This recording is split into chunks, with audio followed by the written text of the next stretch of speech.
you're still here. And you get another chance this day to do better and be better. Another chance to become more of who you were created and what you were created to fulfill.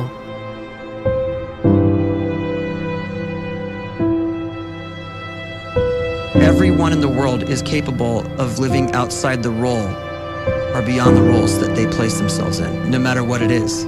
You're not just a dad, you're not just a banker, you're not just a brother or a son or a convict. It doesn't matter. Like, everyone is bigger, much bigger, infinitely bigger than the roles they place themselves in, and is capable of reaching potential greater than anything they could imagine.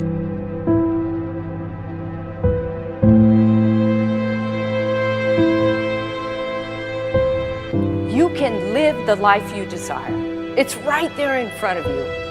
But in order to achieve it, you must first see it, then believe it, and then you must graciously ask and train your brain to help you execute your vision.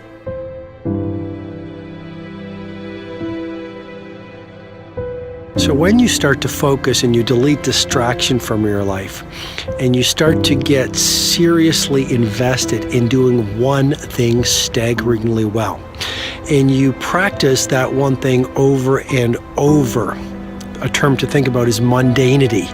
You do one simple, seemingly insignificant thing every day around your main skill, and it's very mundane, but small daily improvements over time lead to world-class results. Well, here's what happens in your brain. You start to isolate a single neurocircuit around that skill, and that starts to trigger a certain type of brain cell called an oligodendrocyte, which then releases myelin.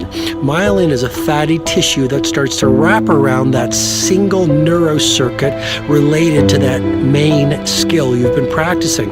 And when myelin starts to wrap around the brain circuit, what happens is you have accelerated learning times, you can see more quickly, heightened perception, and you'll learn more quickly. And that is really the quote-unquote secret of the great producers. It's not a result of some natural gift, but their daily practice, their relentlessness and their grit, their work ethic, and their singular focus and sacrifice.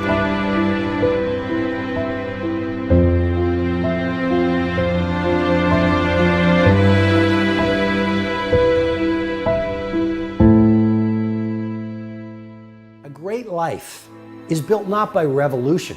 A great life is built by evolution. Small and steady wins the race.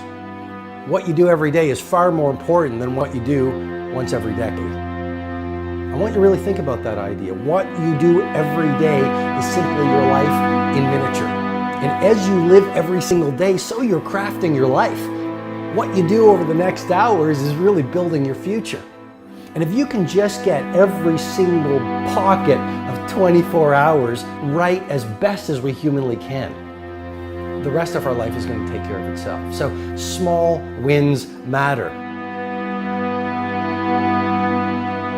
The scripture says we will eat the fruit of our words. You are planting seeds when you talk. At some point, you're going to eat that fruit. My challenge is make sure you're planting the right kind of seeds.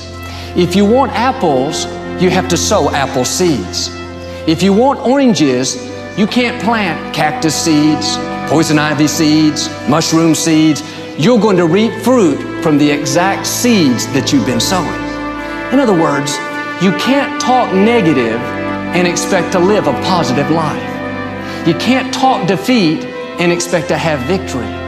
You can't talk lack, not enough, can't afford it, never get ahead, and expect to have abundance. If you have a poor mouth, you're going to have a poor life. If you don't like what you're seeing, start sowing some different seeds.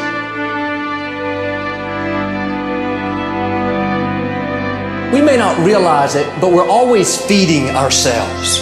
What we watch, listen to, the people we're around, the thoughts we're dwelling on, that's feeding our inner man. If you go to lunch with people that talk bad about the boss, make fun of a coworker, put down a friend. They're feeding you gossip, feeding you jealousy, feeding you disrespect. Here's the key. Whatever you feed is going to grow. You may not like what they're feeding you. You're a nice person, but if you continue to hang around them, before long, you'll be gossiping, you'll be critical, you'll be disrespectful. Why? Because you kept feeding the wrong things. If you're always feeding negative thoughts, thinking, I'll never get well, I'll never meet the right person, you're feeding doubt, feeding mediocrity, feeding fear. If you know exactly what you want to be, you need to spend as much time with people that are actually that already.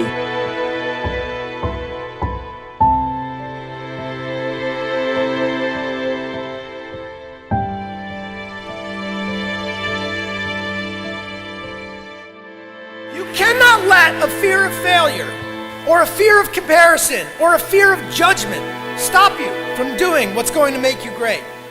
You cannot succeed without this risk of failure. You cannot have a voice without the risk of criticism. And you cannot love without the risk of loss. You must go out and you must take these risks.